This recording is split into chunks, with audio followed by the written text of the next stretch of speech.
বড় মাপের একজন পরিচালককেও যে অভিনেত্রী বলতে পারে বা ধমকাতে পারে, গুন্ডা দিয়ে মারব। কে ছিলেন সেই অভিনেত্রী? গুন্ডা দিয়ে মারব সবার সামনে ধমকেছিলেন দেবশ্রী রায়। হ্যাঁ, দেবশ্রী রায় তার স্মৃতিচারণে জন্মদিনে, তরুণ পরিচালক তরুণ মজুমদারের জন্মদিনে তার কিছু পুরনো স্মৃতি শেয়ার করলেন সবার সাথে। ম্লান, আমার তখন নিজের উপরেই কি রাগ, কেন একটু পাকা হতে পারলাম না? তাহলে তো তনুদার ছবিতে সুযোগ পেয়ে যেতাম। সেই দিন জন্ম নিল দেবশ্রী।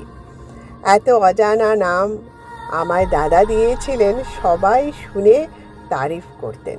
গর্বে আমার বুক ভরে উঠত।